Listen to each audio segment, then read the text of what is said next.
If you were to stop a random person on the street and ask them for their thoughts on propaganda, chances are they would begin to describe propaganda posters in war films from the early to mid 1900s. To a layman, this could easily be perceived as a positive reflection of an informed society, who knows the historical background and inherent dangers of propaganda when used on the unsuspecting public. However, under critical analysis, this actually reveals a much darker truth. While most people know what propaganda is, the alarming majority of people either strictly view it as a thing of the past or something as to which they are apparently immune. So if the target audience for propaganda to be the most effective is an unsuspecting public, the propaganda machine could easily be running at maximum output and could be quite efficient at morphing the views of the general public still to this day. The only question is, does propaganda still exist? And if so, what effect is it having on our society?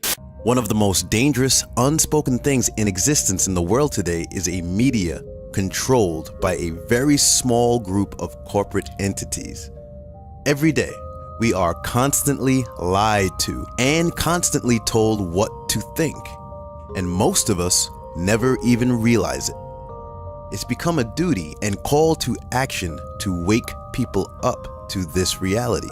Before blindly listening to what's hurled at you, everyone has a personal responsibility to at least know what's going on before handing your mind over to the many forms of media indoctrination. In short, wake up. It becomes a frustrating experience to wake people up from the matrix, so to speak, and constantly overhear people all around still completely misdirected and mired in false narratives. The day after the attack in Paris, for example, almost everyone immediately began talking about how crazy people in the world are today, changing their profiles to French flags and immediately posting support and condolences. And the irony was that no one had a clue about what really happened or why the entire world was made to watch.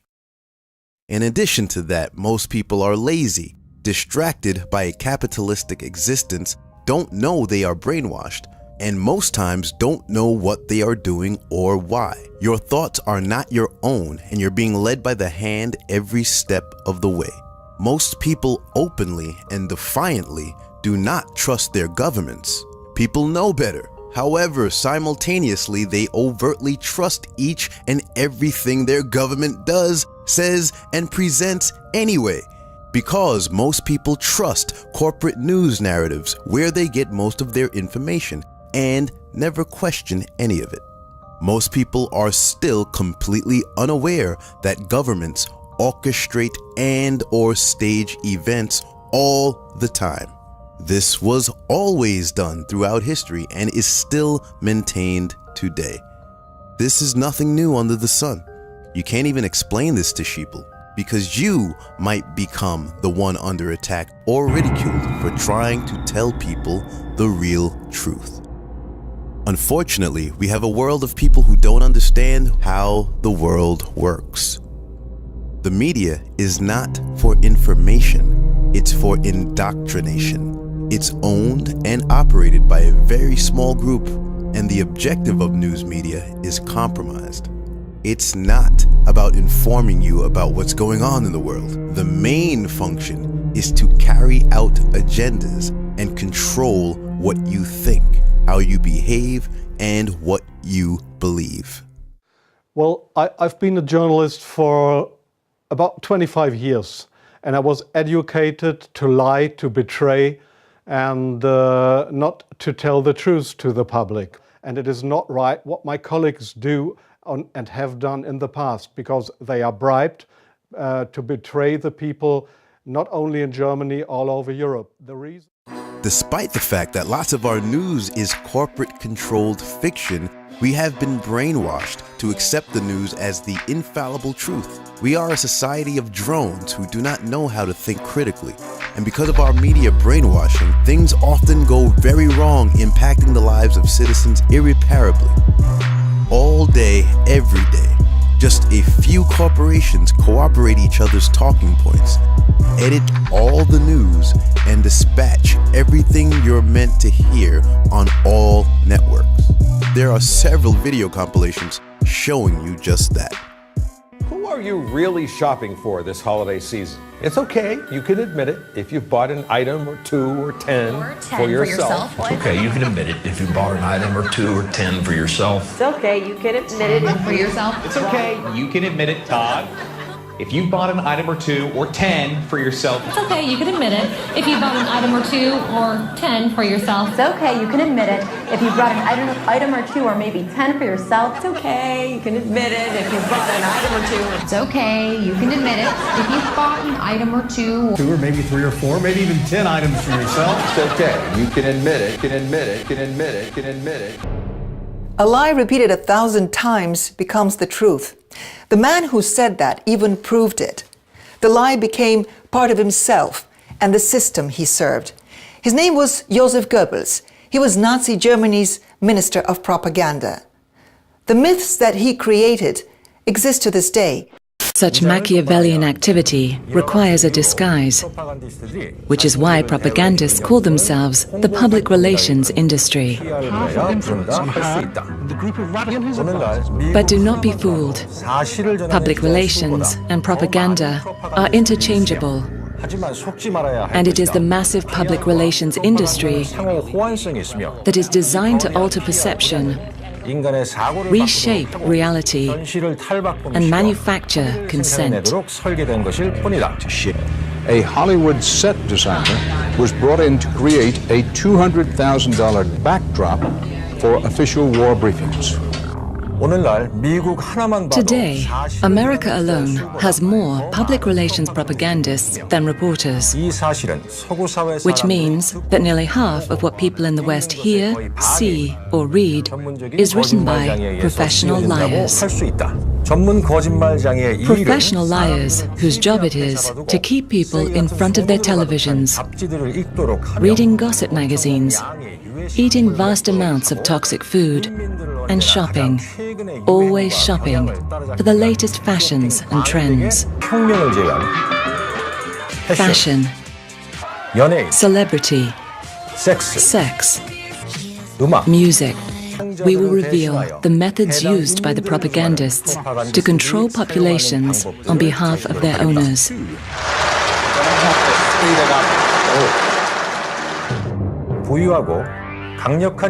Although these rich and powerful owners only make up 1% of the world's population, they have mastered the use of propaganda over 99% of the world's population, turning them into consumer slaves who work harder and harder to buy things they don't need. These consumer slaves are also made to pay taxes to their government, money which is used to develop new weapons for the pernicious invasions and occupations of other countries.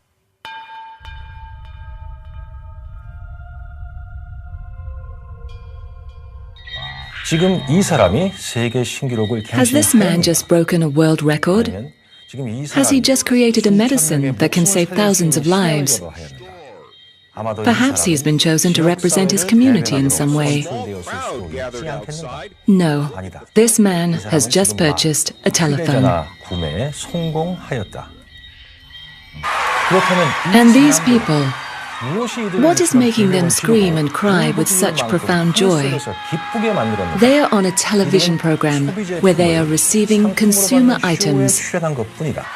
This for some boots. This for some clothes shelves. And this hysteria is not because they have found God, but because they are receiving sneakers.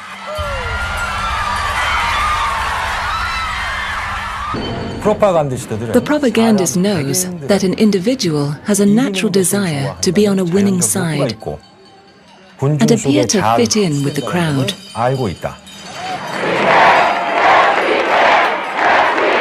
One of the easiest ways to achieve this is to make them chant favorable, yet deliberately vague slogans like, "This changes everything." This is going to change everything.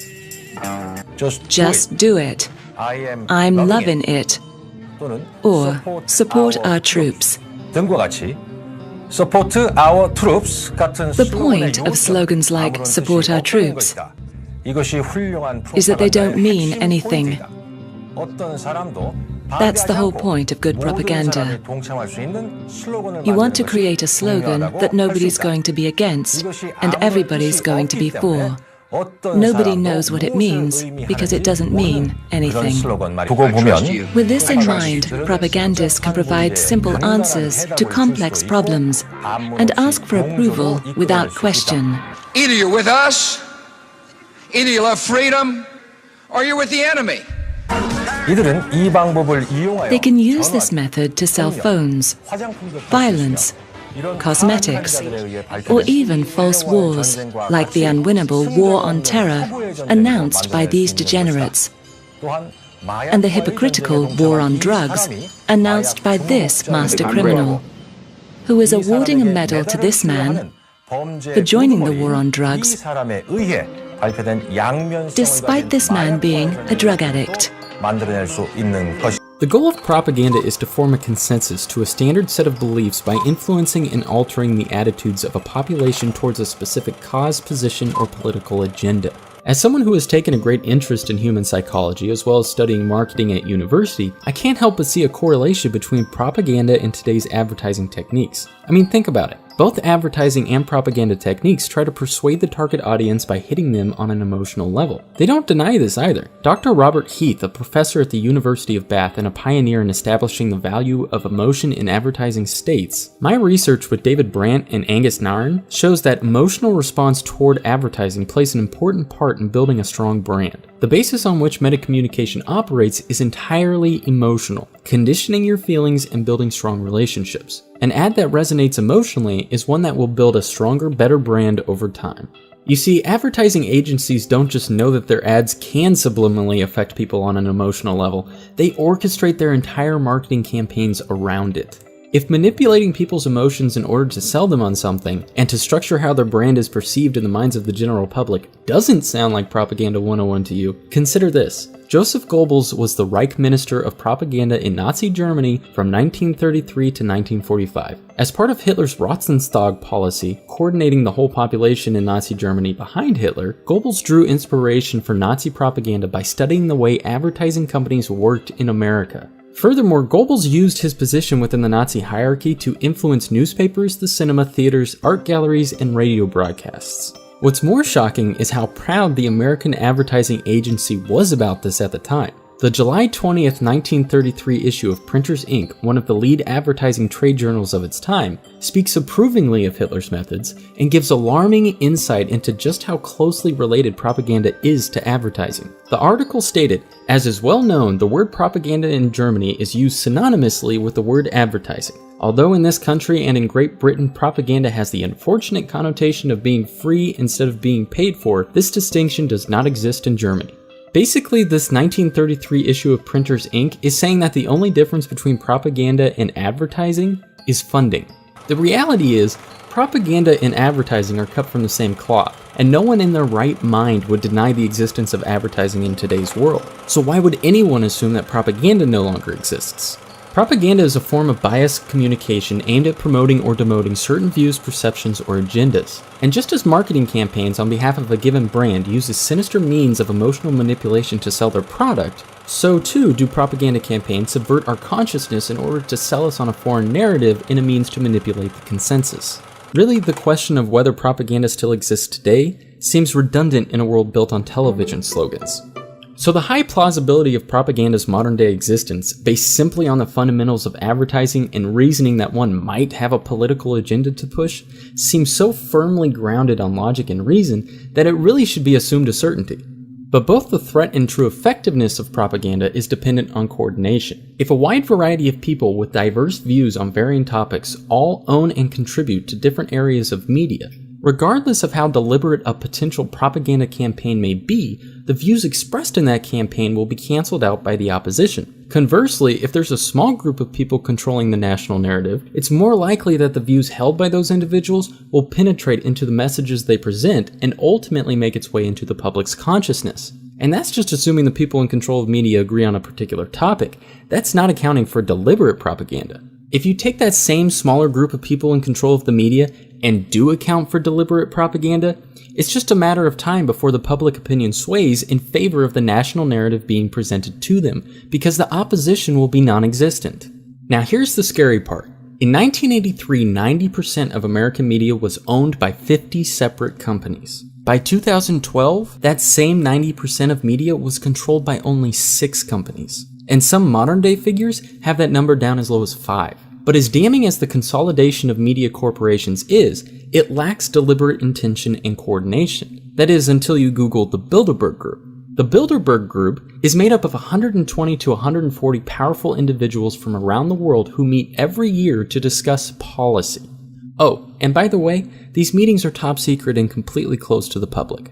This chart from a few years back links the attendees' connections with corporations, charities, policy groups, and media giants. And don't even get me started on the annual meetings that take place at Bohemian Grove. Clearly, these individuals share similar views and are working to coordinate their efforts. So everything we've covered so far in this video would suggest that propaganda is not only as real as it was back in the early to mid 1900s, but that it's more relevant today than ever before. And so far, we've just been arguing off of deductive reasoning. We haven't even explored an example yet. Now, I could easily point to examples of propaganda in media related to warping the public's perception on politics. What if the two-party system was actually a mechanism used to limit so-called public opinion? What if there were more than 2 sides to every issue, but the 2 parties wanted to box you into a corner, one of their corners? Propaganda used to demean Christianity. But then, Jesus, which religion should our family be? 601, they're all complete crap. Thank you. Propaganda to warp public perception on gun rights. One thing that I think is clear with young people and with adults as well is that we just have to be repetitive about this. It's not enough to simply have a catchy ad on a Monday and then only do it every Monday. We need to do this every day of the week and just really brainwash people into thinking about guns in a vastly different way. Or propaganda related to the glorification of drugs. That was him testifying today in the House with other leading medical experts about this apparently newly controversial issues of vaccines that should never be controversial at all. But the one that I'd like to use for this illustration is propaganda related to the LGBT community.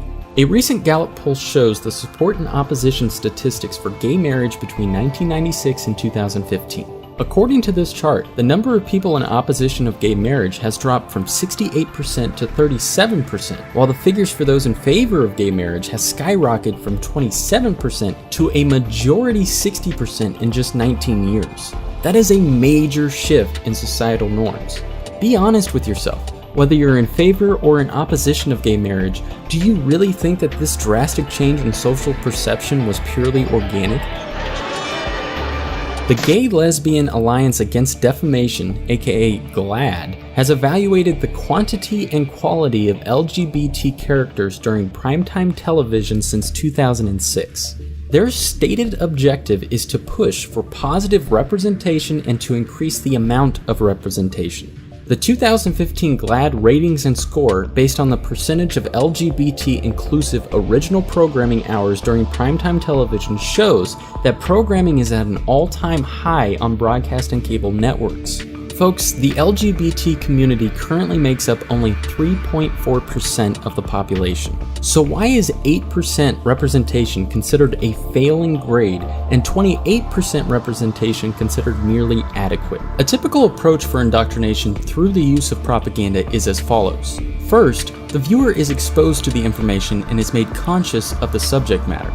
From there, the subject matter, in this case the LGBT narrative, is assimilated to the individual on an emotional level, usually by way of a third-party participant. An example of this would be a beloved sitcom character's persona reflected in the subject matter. While the viewer experiences positive feelings towards that particular character, they are also subconsciously assimilating positive feelings towards the agenda being pushed. This links the orchestrated narrative with the viewer on an emotional level. The final step is repetition. The more the viewer is exposed to this, the stronger the emotional bond becomes, and thus the harder it is to break. This results in a permanent distortion of the individual's views, assuming they held opposing views beforehand. Further implemented techniques, as is the case with the LGBT agenda, also occasionally include a demonization of the opposition. The fact is, we are bombarded with propagandized messaging every single day, and the number one source for that indoctrination is our television sets. Watching TV puts the viewers into a highly susceptible sleep-like hypnotic state, largely caused by the screen flicker that lowers the viewer's brainwaves into what is called an alpha state. This alpha state of mind is what you'd normally associate with meditation or deep relaxation. And most people enter into this state of mind within 30 seconds to 3 minutes of television viewing. When in this hypnotic state, the information that you are exposed to is downloaded directly into your subconscious mind, where your existing beliefs are altered to form new beliefs without you even noticing. This is a very suggestive state of mind in which the right side of your brain tends to not critically analyze incoming information as it normally would. Again, check out the links in the description for more information. The average American watches 2 to 5 hours of television a day. Over the course of an average lifetime, that figure amounts to 9 years of a person's life. That's 9 years of indoctrination dedicated to programming every single man, woman, and child in this country. Now you may be sitting there thinking to yourself, but isn't propaganda illegal? Or wouldn't the government try and stop propaganda? Well, as it turns out, no. Back in 2012, an amendment to the National Defense Authorization Act, the NDAA, proposed by Mac Thornberry, a Republican from Texas, and Adam Smith, a Democrat from Washington, effectively nullified the Smith-Mundt Act of 1948, which explicitly forbid information and psychological operations aimed at influencing U.S. public opinion. This amendment effectively allows the United States government to legally use, quote, information operations on the American public. These information operations, or IOs for short, are loosely outlined as incorporating, quote, the integrated employment of electrical warfare, computer network operations, psychological operations, military deception, and operations security in concert with specified supporting and related capabilities to influence, disrupt, corrupt, or usurp adversarial human and automated decision-making while protecting our own. And the primary purpose for IOs is to, quote, shape the essential narrative of a conflict or situation and thus affect the attitudes and behaviors of the targeted audience. So not only does the government permit propaganda to be used against the American public, they've actually taken special precautions to legally use propaganda on the general public themselves. People, propaganda is the most effective on an unsuspecting public. If you're the type of person to limit propaganda's existence to the pages of a history book, or think that you've somehow evaded any form of propaganda and its effects on your beliefs, then you are actually the perfect candidate for the propaganda machine. Now, I know it's difficult to consider that your beliefs may not be entirely your own, but it's important to try. The first step to overcoming any form of indoctrination is to be aware of your own susceptibility and to take an honest, introspective look into your own beliefs. Because propaganda is most effective when combined with emotional stimuli, it's important to analyze your own emotional responses to conflicting information that you may be presented with. In other words, if someone says something to you that you disagree with, and you feel an intense emotion in response to what they've said, chances are the beliefs that you hold on that particular topic are intimately tied to an artificial emotive response ingrained in your mind through years of indoctrination. At a 1991 closed-door meeting of fellow internationalists, billionaire and former CFR chairman David Rockefeller praised his media allies, but his confidence that his words would not leave the room was later broken. We are grateful to the Washington Post, the New York Times, Time Magazine, and other publications whose directors have attended our meetings and restricted their promises of discretion for almost 40 years. It would have been impossible for us to develop our plan for the world if we had been subject to the bright lights of publicity. But the world is now more sophisticated and prepared to march toward a world government.